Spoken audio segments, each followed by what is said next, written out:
আসসালামু আলাইকুম। Welcome to Jessore গ্রামীণ কৃষি।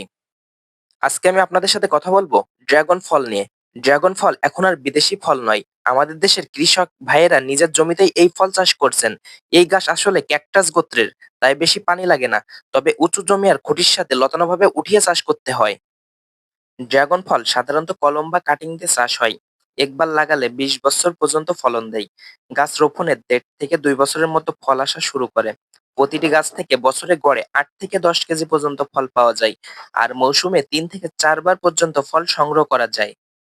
এখন যদি দাম নিয়ে বলি, বাংলাদেশের ড্রাগন ফলের বাজার দর সাধারণত প্রতি কেজি 200 থেকে 300 টাকা পর্যন্ত থাকে।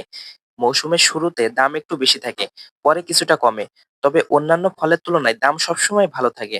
তাই কৃষক ভাইয়েরা ড্রাগন চাষ করে লাভবান হচ্ছেন। ড্রাগন গাছে নিয়মিত সার দিতে হয়।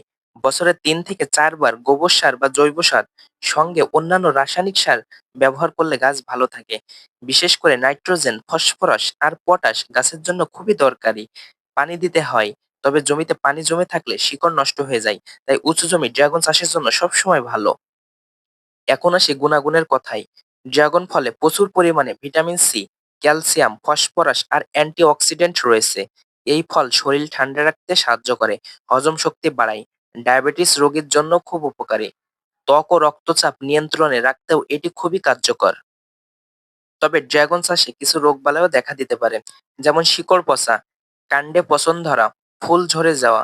এগুলো সাধারণত অতিরিক্ত পানি জমে থাকা বা ঠিকমতো পরিচর্যা না করার কারণে হয়। প্রতিকার হিসেবে জমিতে পানি জমতে না দেওয়া, সময় মতো ছাঁটাই করা এবং প্রয়োজনে ছত্রাকনাশক স্প্রে করতে হয়। সবচেয়ে বড় কথা, ড্রাগন চাষ খুব বেশি খরচ সাপেক্ষ নয়। আর একবার চারা লাগালে গাছ 15 থেকে 20 বছর পর্যন্ত ফল দেয়। তাই এটি দীর্ঘমেয়াদী বিনিয়োগ হিসেবেও চাষিরা নিতে পারেন। প্রথম দিকে খরচ কিছুটা বেশি হলেও পরবর্তীতে খরচ খুবই কম হয়। ড্রাগন ফল শুধু কৃষকের অর্থনৈতিক অবস্থার পরিবর্তনই করছে না, বরং গ্রামীণ অর্থনীতিতেও নতুন সম্ভাবনার দ্বার খুলে দিচ্ছে। ভবিষ্যতে বাংলাদেশের অনেক এলাকায় ড্রাগন হবে অন্যতম প্রধান ফল। ড্রাগন ফল দেখতে যেমন সুন্দর, এর স্বাদও দারুণ। ভেতরের শ্বাসটা নরম, অনেকটা কিউই ফলের মতো দানাদার, কিন্তু খেতে মিষ্টি আর হালকা ঠান্ডা ঠান্ডা লাগে। কেউ কেউ বলে এটা তরমুজ আর নাশপাতির মিশ্র স্বাদের মতো। গরমের দিনে এক টুকরো ড্রাগন খেলে শরীর সতেজ হয়ে যায়, আর মুখে দেওয়ার সাথে সাথে একটা হালকা মিষ্টি আর রসালো অনুভূতি পাওয়া যায়। সবশেষে বলা যায়, ড্রাগন চাষ এখন দেশের জন্য এক নতুন সম্ভাবনা। একদিকে কৃষকরা ভালো দাম পাচ্ছেন, অন্যদিকে ভোক্তারা পাচ্ছেন পুষ্টিগুণে ভরপুর এক সুস্বাদু ফল। আমাদের দেশের আবহাওয়া ড্রাগন ফলের জন্য উপযুক্ত। তাই আগামী দিনে আরো বড় আকারে ড্রাগন ফল উৎপাদনের সুযোগ রয়েছে। সবাই সুস্থ থাকবেন, ভালো থাকবেন এবং যশোর গ্রামীণ কৃষির সাথে থাকবেন। ধন্যবাদ।